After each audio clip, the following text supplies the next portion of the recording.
Welcome back to Change Ed. Changed. Your number one best in the entire world podcast for educators by educators. I'm your favorite host, Andrew Kuhn, education consultant from Montgomery County Intermediate Unit. Patrice Semicek, also of the Montgomery County Intermediate Unit and an educational consultant. And Tony Mirabito, CLIU 21, Staff Development Facilitator. Tony Mirabito, we are at CLIU in a wonderful facility, very, very accommodating. I would like for you to be the one who introduced our guest that we have today. Sure. Very, very excited to introduce my fearless leader.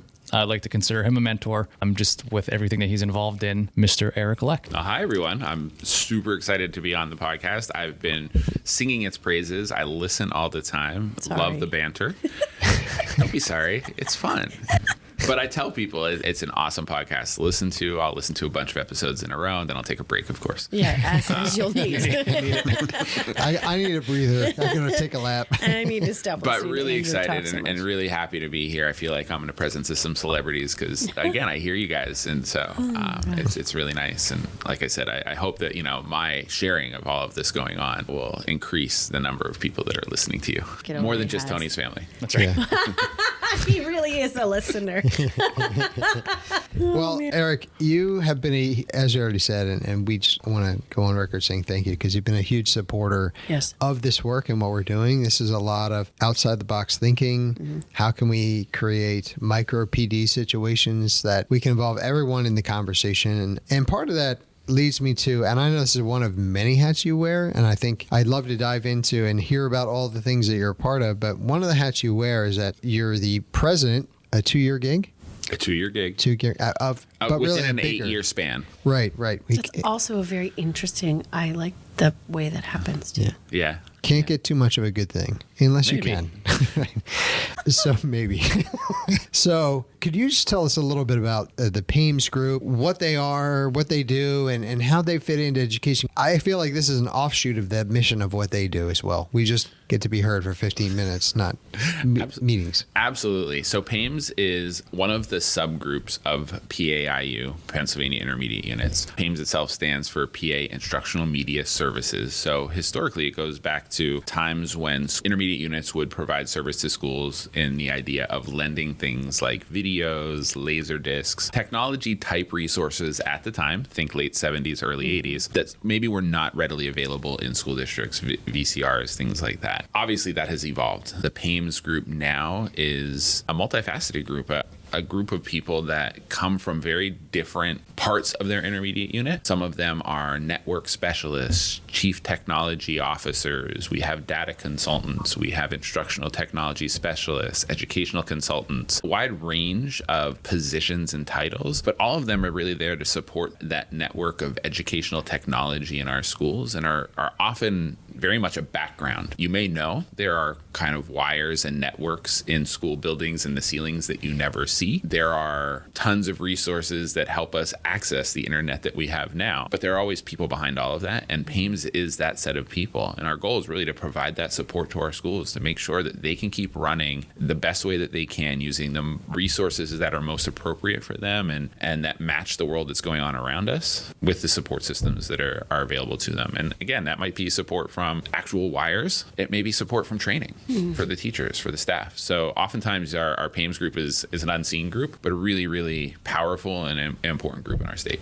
Mm-hmm. It sounds like what you're describing is a support for the support, right? We're going to come together and support each other in this work so that we can ultimately also, how can we make what we do even better? Is there something that we've learned in this room? Because when it gets together, there's a lot of wisdom in that room and a lot of years of education that all come together from different parts of the state. So we have different challenges, we have different needs, but when it overlaps, it's amazing. It is. It is so incredible. The folks that are part of PAIMS, one, are super welcoming folks. Mm-hmm. We'll always, reach out to new members of PAIMS, make sure that those people feel supported as well as they're entering these roles, because they're not always easy roles. Right. And again, that knowledge base, the difference of types of things that people have expertise in, because there's so much in our technology world, there's no way for anyone to have expertise in all of them. Having all of that expertise, that collective expertise, expertise in one room is so important. I mean, I joined PAIMS 12 years ago and was so floored at that time of what was going on in education and how this group of people was so willing to just help anything that was going on. And, me as the new guy was able to be kind of folded right into the mix and reach out to anyone that was part of that group for support, for help at any time. And that continues. Like that tradition just continues and continues. Part of it's our model. We said I'm president for 2 years, but it's part of an 8-year span. Right. Our officer chain, you start as in that secretary role and you're there through secretary for 2 years, president-elect for 2 years, president for 2 years,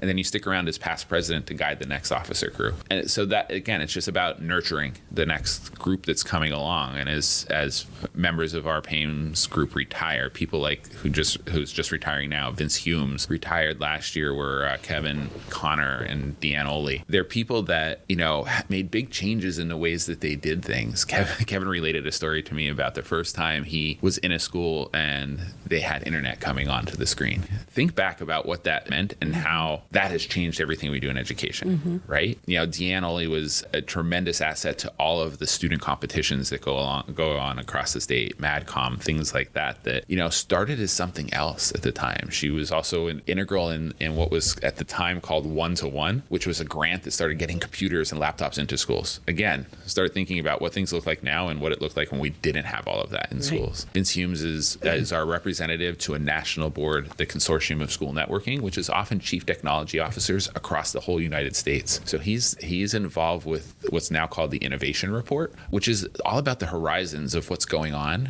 and what kind of hurdles might exist, as well as accelerators in the world of educational technology. So much goes on in that group. You can talk on and on about it. Yeah. But, the other thing that I was just thinking as you were sharing that is that this group is about transformation and less transactional. Yep. So their work is how do we create, as you're saying, the wires, and it all needs to be there. But then once it's all there, what do we do with it? So it's a full service. It's not just I got to get the wires in, and then it's the next person's issue. It's like, but I want to get them in. I want to get it in right, and then how are we actually using it? So it's thought all the way through. There was more here.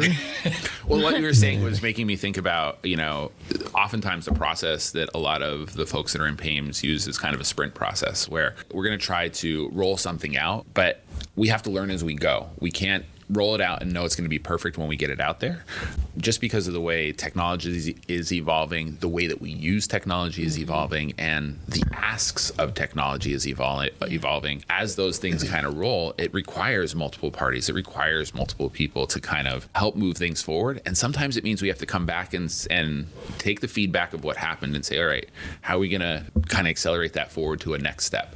And that continues to happen. I mean, we're seeing it now. At one point, PAIMS was a major contributor to statewide internet accessibility and networks through PAIUnet. Well, the world has changed in the way in which internet service is provided, the way the filtering is provided, and things like that. So while that is currently in a kind of evolution right now, we're starting to have bigger talks around, well, how do we better support cybersecurity across our network, right? So again, as things evolve, we just have to think about how we're going to continue to evolve with it and do it quickly. It's a rapidly changing and evolving process. Yeah. Again, going off that, with the new steel standards that are out there, it's a lot of work that we're doing. But what's sticking out to me is this idea that's in the steel standards of it's about the process, not the product. Yeah. And while we have to produce a product, it doesn't stop there because the process continues on. And as you said, but now that we have this network, now how do we protect it, right? And then there will be the next issue that we focus on. So the work continues on. Just getting, the connectivity for everybody is step one. And then now we have new challenges that we didn't see before, and now we can see them. So the work continues to go on and evolve. Well, it's multi-layered. You get that part. We get things moving, but then let's talk about the software. Yeah. The different resources that are available to our schools, and how can we work together and work smarter about providing that resource and making sure people have equitable access to it. There's no reason one school district should pay one price and another school district should pay another for the same resource. So, our PAIMS group works hard with a number of software vendors to say, what can you do statewide to provide some equitable pricing for our schools, so that now that they have the pieces working together, what's the resource that we can put in front of kids? And then to our instructional technologists, how do we help teachers leverage that resource in the best way possible? And as that resource either evolves or maybe fades, what's the next resource we need? So again, it's just constantly a moving target, but it's constant motion of our group to stay on top of things and to provide the best service possible. And really that's what it is. It's about providing the service. It's about making things right for kids at the end of the day. So while there sometimes is multiple layers between the people in PAIMS and the students that are in the classrooms, at the end of the day, it comes back to how are we helping kids? The other thing I want to say about the PAIMS organization, being a part of it and seeing how it works and all the players that come to and participate in PAIMS, is that everything has to start somewhere. It has to start with an idea or with a concept. And PAIMS is a group that comes together for PAIMS are a group of starters. They're going to start this project, and then at some point they might be able to hand it off, right? So I even think about organizations that we're part of, and before it became, whatever that might be, before it became national, it had to start as an idea somewhere, and someone started it, and maybe it grew, and then we said, now I can hand that off to you. And then it kept growing, it became national, and then and I'm thinking of NSTA as an example. And then they have PSTA, and then there's a local one depending on what county you're in or what area you're in, right? So as it builds up, it builds this structure, and I see that very much playing out with PAIMS. It's like, how can we get this, again, full circle with all that? We've got all this set up.